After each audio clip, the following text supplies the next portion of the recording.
One of the things I hope to accomplish with this show is to encourage people, right, to take Why calculated why is risks. that so important to you? Because I love people, and I've had a lot of conversations, especially with a lot of young people and people my age and people older, but who are looking for something. And I think if you can help, just any little bit, that's what life's about. I believe in helping people as much as you can, if you can, even if that's just listening to them, even if that's just smiling at somebody that you don't know. My favorite thing in the world is smiling at a little kid walking by and they smile back. That's like the greatest Simple feeling. things, right? I mean, simple things are what it's all about. And I think that's what you learn. If you learn, the longer you live, it's not about the material stuff. It's about the stuff that matters most. And I almost lost Paul, my husband, and what's weird, and I haven't talked about it, is I always had a feeling that I was going to lose him early. I just had that feeling. And after we got through everything, that feeling went away. No kidding. Yeah. It's like a pattern that was supposed to happen changed. And it was, I mean, such a gift, truly. And then I started going through all of this stuff in the company, and I realized there is nothing more important to me than my family, than my husband and my kids. And that's what matters most. And I want to give as much time as I possibly can. I've given everything I possibly have to the business, and my whole life. And I wanted to give back to them. And that's when I took that first leave of absence, which didn't last very long.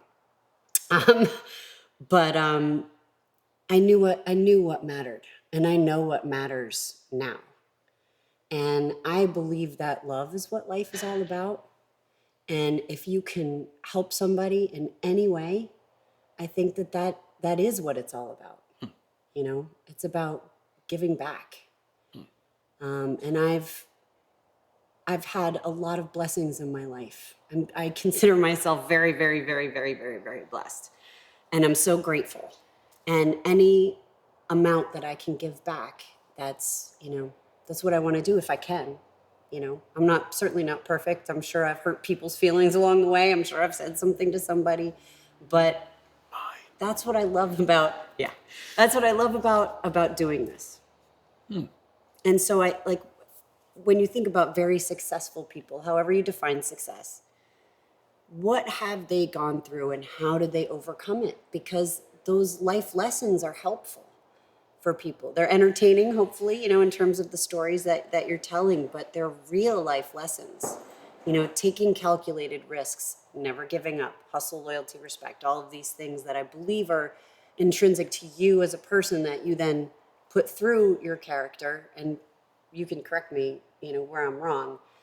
But those core values and those life lessons, growth through discomfort. That's a really important lesson that people don't necessarily know because of whatever reason. Life paints a rosy picture, social media is all about whatever, but that you grow through the hard times. Yeah. And that you have to challenge yourself, to rise to the occasion and meet the moment.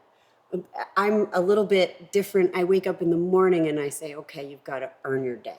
That's great. Yeah, I'm not earning my sunset, but it's the same thing. It's the same thing. Same thing. There's a day in front of you. How are you going to, when the sun goes down, how are you going to feel fulfilled with what happened today?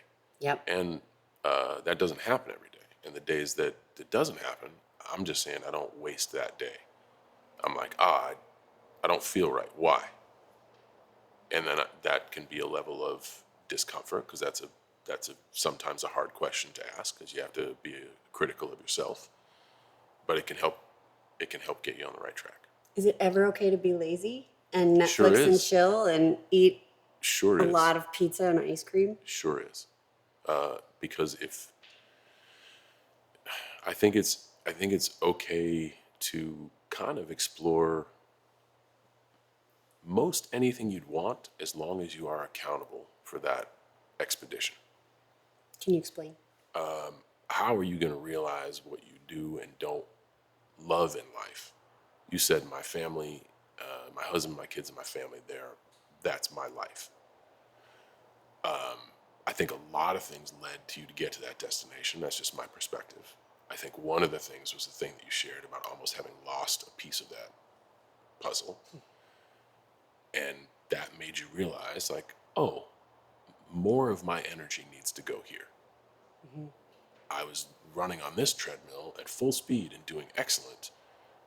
But when I took a strong look at myself, it wasn't really making me happy. As a matter of fact, I'm a little confused. These are the things that make me happy. Now you're faced with a choice. I'm going to have to, or I want to, give more time to the things that make me happy. I have to be accountable for giving less time to the thing that I may or may not be identified as. And that's okay. Like, we don't view this necessarily the same. I don't talk about, or I don't talk in context of like, I've been through all this stuff. I've gotten to go through all this stuff. It's a privilege. All of it. Mm-hmm. And I think the biggest missed step I would have is if there was an instance that happened where I couldn't take accountability and I didn't learn anything. If you sat with me, we were just talking with Nikki off camera about how I dressed, looked, and acted in 2006. If you had sat with John Cena then, I would be in... I did. Which you did, by the way. Not only did you sit with, you pretty much created. I would be in Reebok pumps, polo cargo shorts, probably a Michelin Ness basketball tank top, a brand new fitted hat, $250,000 worth of diamonds, and we would be talking about stuff different. Mm-hmm. But at that time, I was also trying to debut an album, living a life that I never thought was possible, and like those things were my why.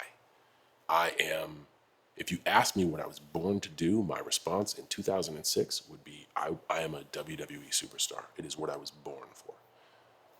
That's at 48, that's not why I was born. And it's okay. No, it's not.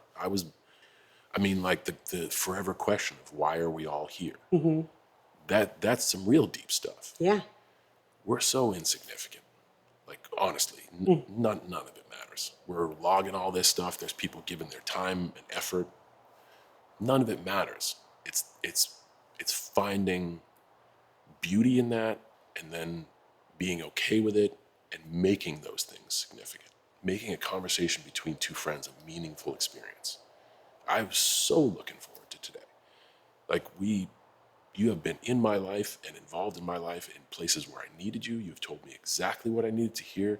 You're responsible for a lot of like those checks and balances of if I ever thought I might be getting a little too big for my britches, man, you gave me a nice right cross to the face without you ever knowing it.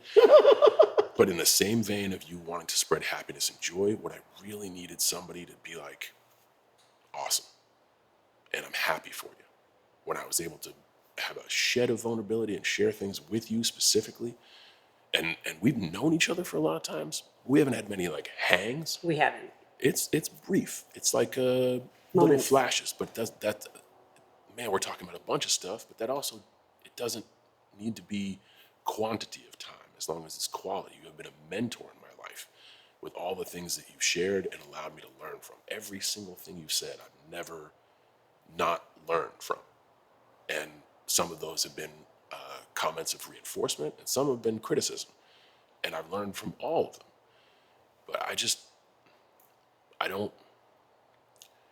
don't want to parade my struggle because I don't view it as a struggle. Mm-hmm. I view it as a blessing. And if your show is meant to encourage people, man, what I've learned is you can say to somebody that life is a gift until you're blue in the face. I've learned that if you surround yourself with folks who want to be awesome and look at life half full and have joy and fulfillment in their life, but are also curious and they want to never stop learning and growing and are able to lean into discomfort and address the little fires before they come infernos. That is at least a conducive petri dish for you to be a better you than you were yesterday.